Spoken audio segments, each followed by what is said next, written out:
Hey everyone, today I'll be walking through a presentation that I recently gave on the pyramid principle.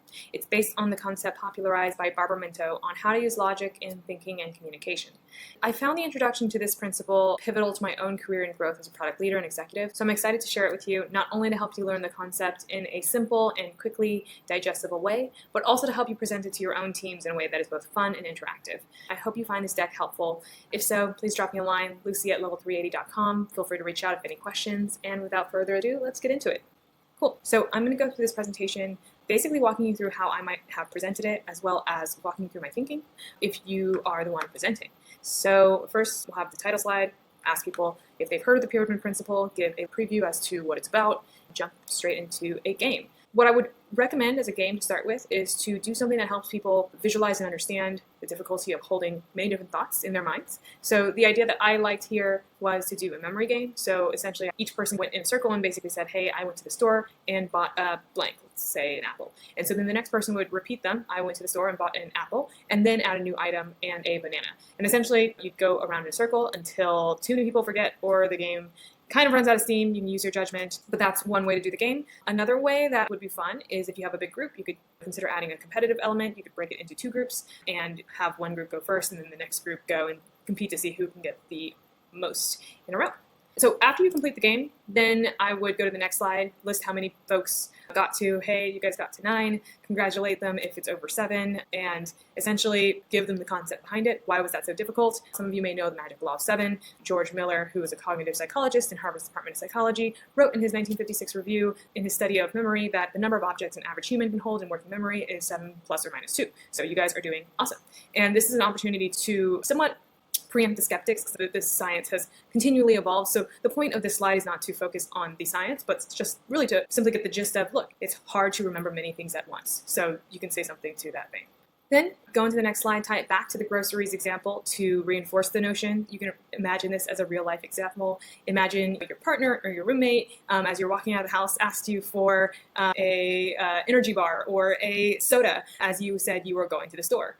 And during that process, what would you bring back? You went back to the store, you came back, you said, hey, someone, I brought back that energy drink that you wanted. But most likely, you probably forgot the 3 or 4 other things that they asked you for. Paint the picture, give an example. This usually is a good time to get a few laughs, a couple of nods, and then use it as an opportunity to segue into the next slide. So we say, when the mind sees a number over 4 or 5, it starts to group into logical categories.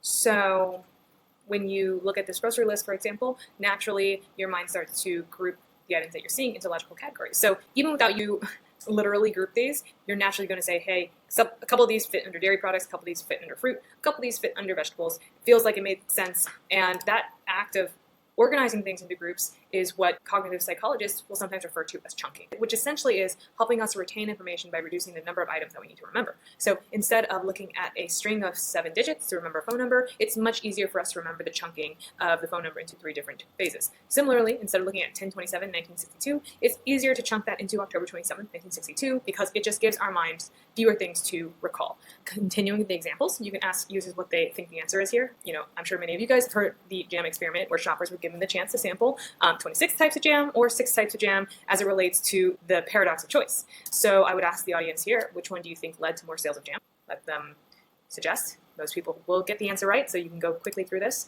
Yes, you guys were right. 30% of the people who sampled the jam on the right side bought it, and this makes a lot of sense. Why? Because when there is a lot of information, it is very overwhelming, and it's often easier for us to go with the easier option, so more choice is not necessarily a good thing as it relates to making decisions. And then this is an opportunity to segue into why that's important when it comes to leadership. So protecting our mental capacity is paramount, especially at the leadership level. Obviously, this slide is extreme, but it's sort of a fun way to express this. By the way, if there are engineers in the room, this is a good opportunity to acknowledge that this is essentially the pain of context switching when you are constantly having to think about hard decisions throughout the day that are not necessarily your focus. Good way to relate to your audience if there's engineers in the room, then close it off by saying something like, look, we don't all have to be so extreme. Obviously, I don't think I plan to wear the same outfit every single day anytime soon, but it does express an important point, and here's the takeaway. Holding on too much information, whether it be the wrong level or just too much information for us as leaders, and I say us because we want to encourage everybody to think like a leader, regardless of what layer you are talking to, is not only overwhelming, but ultimately can actually lead to worse business decisions and negative impact on business. So that's really the takeaway that you are trying to express on this slide. Essentially what we're saying is, look, it doesn't matter what the science is, I think we can all collectively agree that we have a limited amount of mental energy. Understanding this concept is going to make a world of difference in terms of how you communicate and make decisions. Another thing to note is that this is becoming increasingly challenging. As the volume of information grows around us, it's an opportunity to talk a little bit about how data and information is just becoming more and more readily available. It becomes even more important for us to be able to distill the insights that matter. And this is, again, an opportunity for you to do a shout out if there are any data folks in the room and kind of say, look, especially the data folks in the room know what I'm talking about. This is a very challenging activity to take noise and turn it into stuff that matters, and that is the skill and the art that we all need to develop when we are confronted with increasing amounts of information. So now there's an opportunity to bring all the examples into something a bit more personal. How does limited mental energy manifest at work?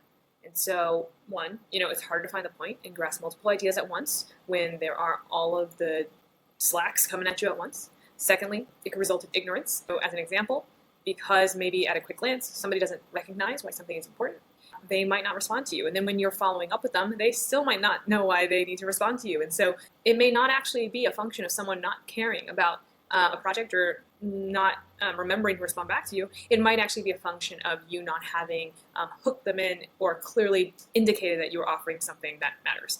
And then lastly, another way it manifests is through snap judgments, because when you are thinking quickly and not necessarily thinking the whole picture through, when somebody does something or says something that kind of irks you, your first reaction might be, here they go again. So why understanding all of this matters, here's an opportunity for you to really say this takeaway with emphasis. If you don't complete the picture, your audience will complete it themselves. You may not be trying to do this, but your mind is reading the left side of the page automatically without even thinking about it. This is simply a version of the subconscious and quick judgments that are part of our minds that we don't consciously think about. Even on the right side, we are doing a visual closure of this picture without, those lines being prevalent. So when we are communicating information, other folks will complete the picture with whatever signals they have, and that could be for better or for worse. This is also a good opportunity to talk a little bit about first impressions and why that's important. I go into a personal story about how, because early on, for better or for worse, because I was super active on Slack and I was kind of very much an overworker in many ways. As a result, even when I was maybe not as active or omnipresent, people had the impression that I was working very, very hard. But the opposite can be true. You might not actually be working so hard early on, and then in times where you're actually being very intense, people may perceive you as lacking. And so the first impression and the story that you create and the narrative that you give off is very important to help put you in the right light when there is asymmetrical information. So how do we complete the picture? In order to deliver the message, you have to deliver it in a way that your audience can actually receive it. In this example, I typically just go through the left side, and as I'm going through the left side, I sort of role play what the other person might be thinking. This is an example that was lifted straight off the book, but if you can and you have time, I would encourage coming up with a more modern example to replace it. But it's a very effective way to show that as this person is speaking and this message that they're trying to send about facial hair being an accepted part of life is getting transmitted, you'll notice that the listener is hearing something different as the person is going through their spiel, and the message has not been delivered. And then you can segue into, by delivering your message the way your audience wants to receive it, this respects your audience's time. So on the left side of this slide is Barbara Minto. She's the author of The Pyramid Principle. And one of her quotes here is to sequence ideas so that the mind has to go backward and forward to make connections is simply bad manners. And most readers react by refusing to do so. So in other words, as you're going through the spiel, even if somebody could get to the end of the spiel, they still might not understand what you meant. But for most people, they simply just won't listen to the spiel. It's important to actually give your audience something that they can receive. Before going to the next slide, I like to tease the next slide. So I will say this not only respects your audience's time, but it respects your own. And so I pause here. I encourage you to bring it home.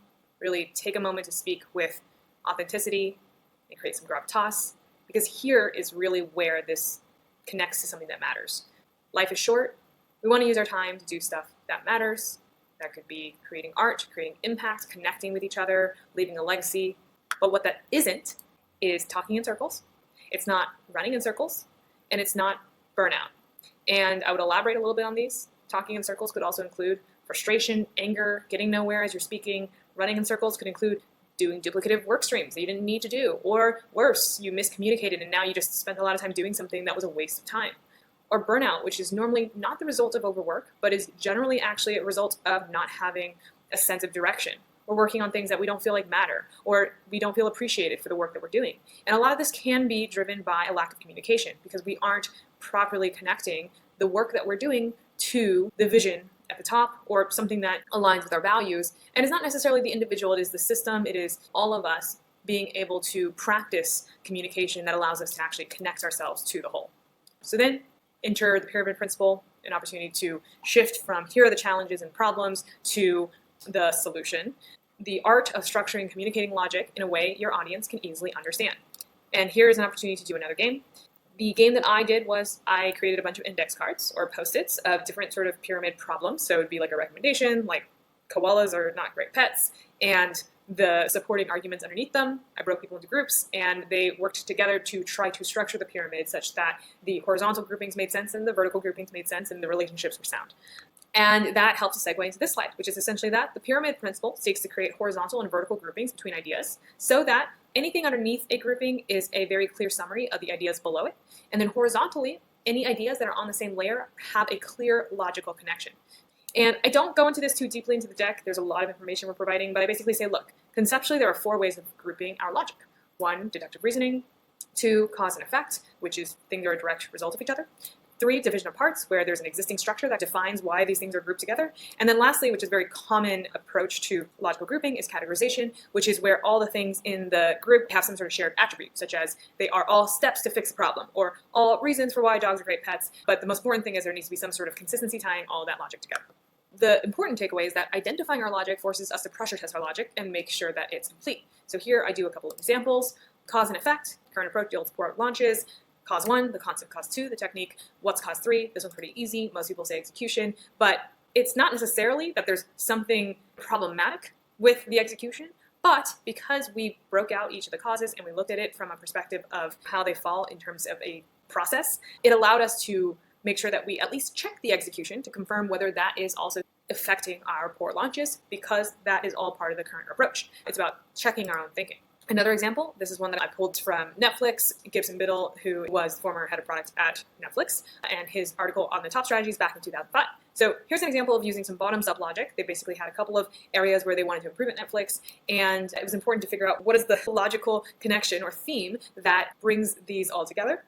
This is also pretty simple for most people. By looking at the common attributes of each of these projects, they created a strategy focused on making Netflix easy. I do call out here that, look, a strategy of easy is not necessarily a competitive moat, but in Netflix's case, it was actually very pivotal in helping them build their network because it was something that was a unique proposition as a brand and continued to be part of the brand over the long haul. This is another example of finding the summary of a common grouping. Last one, what doesn't belong? So if the parent is increased revenue growth, we look at these bottom ideas. Is there anything that doesn't seem to fit in the same categorization?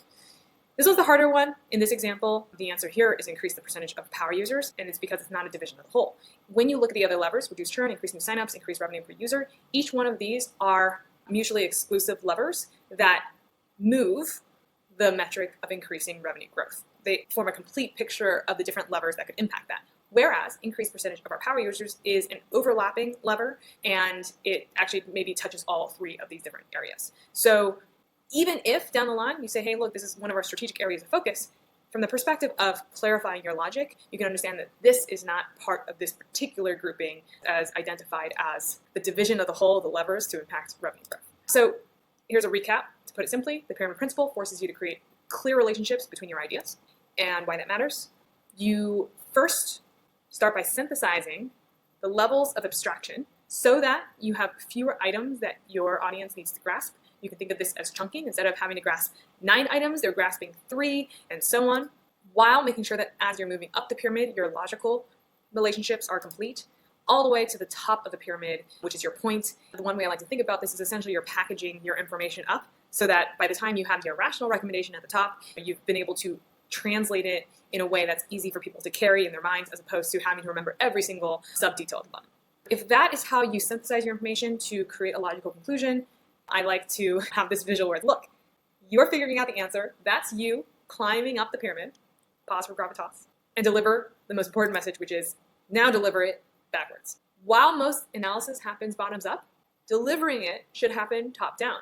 One of the most important things that affected my trajectory and inflected it upwards was learning this lesson. It wasn't about showing the homework. It's about starting with the answer.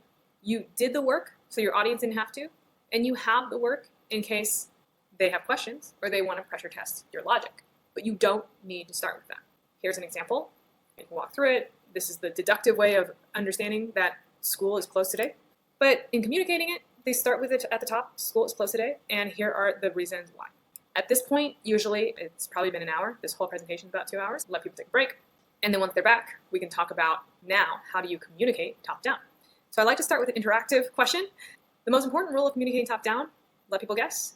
They're probably going to say be succinct, deliver top down, have a point. It was all a way of throwing them off the track because the real answer is to know your audience. It doesn't matter how succinctly you say something or how good your answer is. If you do not know who you're speaking to, it is not going to land.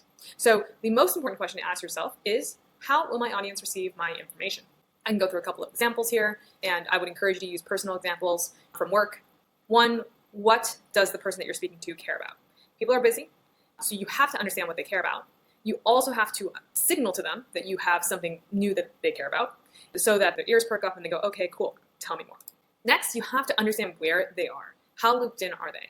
There are a lot of times where I will see two people communicating and they're talking, but they're not even solving for the same problem, so their conversation just goes in circles. So it's very important to start out by understanding that you're standing in the same place. What is the situation that you're referring to? What is the goal that you're solving for before you proceed with your point? You can also confirm how do they want to receive this information. If there's somebody who likes detail or doesn't like detail, adjust accordingly. And also, how recent have you spoken to them about this? How much do they already know? If they don't know very much, you might need to jog their memory, give them more information, and give them more context. If you just spoke about it yesterday, you might be able to just continue the conversation without as much buildup. And then lastly, consider what objections that your audience might have. People have a lot of difficulty moving forward in a conversation if they have big concerns up front and they don't think that you're addressing them. They literally will just not be able to listen. It's very important to acknowledge the awareness that you have of any critical objections that they might have to start to clear the path and create an openness to say, okay, I'm listening, maybe there's a different way of looking at this. However, my biggest warning is to avoid non-critical bombs. If you say a controversial thing in passing that is not necessary to your point, such as, I know that we're going to get rid of this so-and-so program that's very important to the person I'm speaking to down the line, but they are not going to hear anything after the word but. KO, you're done. So try to avoid anything unnecessary that will derail your argument. Finally, you can't change everyone's mind on day one. Recognize when the resistance is too high. If there's high resistance, you're going to need to take some more time to seed your proposal, build that openness. It's going to take time to get the message across. The next is a really fun example that people enjoyed, which is about the importance of distilling the logical insight. It's very easy when you're doing groupings to say, oh, 10 steps, 12 rules, to without actually identifying what is the insight that connects all of those together to move up a layer in the pyramid. So as an example, I would put some personal names of the people who are in your audience and start with, how about we bring a fruit plate to so-and-so's dinner party? And that person responds by saying, we should bring wine for 3 reasons. This is a blank assertion. They're saying 3 reasons. They're not really clarifying what's tying those reasons together. So it will be very easy, as the person is going through, to get distracted by one of these steps because they didn't hear the point at the very beginning with a clear insight.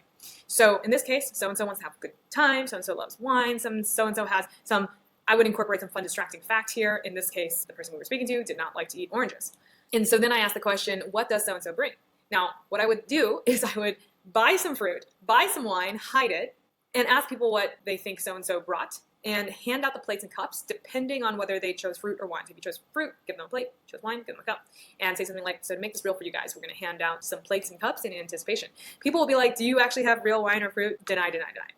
And then surprise people, there was no right answer. The answer was we got distracted because that fun fact at the end was the thing that everyone focused on because you did not have apparent insight at the top of your point. So the message was intercepted. And then you can bring this back to maybe an example at work. I'm sure you've experienced trying to communicate A, B, and C, and then the person hung on to C and just couldn't move past it. So remember that your point must leave with apparent insight. So in this case, the things that are combining 1, 2, and 3 is that wine will be more enjoyed by the host. All the things underneath that relate and support that parent argument. And then hand out the wine and the fruit and surprise everyone. Fun times. This is a good segue into the recap of this. The beauty of the pyramid approach is that you're delivering information based on an as-need basis, as your audience is needing it. So you start with all they really need to have, which is the intro, the question, and the answer. And you don't necessarily need to go further down unless they need to. And this respects their willingness to listen, because you're doing this based on the level of investment that their mind wants to make. So if they want to make more investment, they will keep asking why. You will answer these questions for them, boom, boom. And this will lead them through your thinking as their mind opens to receive it. It's like talking to ChatGPT. It's a Q&A format for understanding something based on where in the pyramid they want to understand and hear more. Finally, know your environment. Are you walking into a receptive crowd, or are you walking into a challenge? Tailor your information appropriately. If you're walking into a coliseum, you may want to be more diplomatic. You might want to be softer in your approach. You don't necessarily want to come in guns swinging and basically say, look, I think we should go this direction. What you want to do is open a dialogue. You want to present a piece of information or a signal that may shift people's minds, perk up their ears, make them willing to listen, and start a dialogue, as opposed to, here's the answer, boom. Then I go into a couple of real life examples. We're almost done here. I'm not going to go through this in depth, but I would encourage you to find some Slack examples where it's a little bit hard to parse because the parent takeaway is not at the top, there's too much detail, there's not the right context, and illustrate it in this way. Then show it rewritten for clarity. Hey, here's the intro, the question, the answer. Here's the deductive reasoning or whatever the logical grouping we use that justifies this parent package at the top. And then with that example, the last activity would be a workshop. I would encourage people to split into groups as one idea and come up with a topic, and they can prepare basically a quick Slack brief, couple bullets in terms of a point of view, and they can share it with each other and give feedback.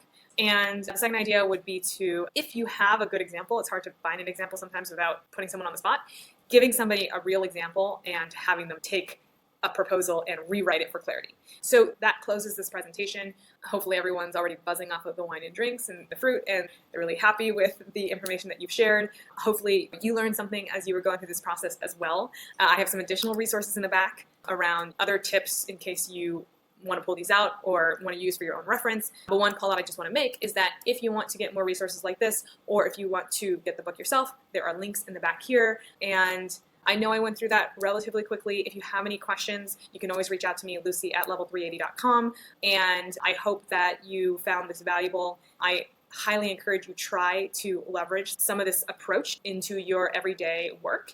And hopefully if you have the opportunity and chance to share this with your teams, I hope that you start to see some of the value and are more efficient with your time working on things that matter. So thank you for taking the time to listen if you got this far, and have a great one.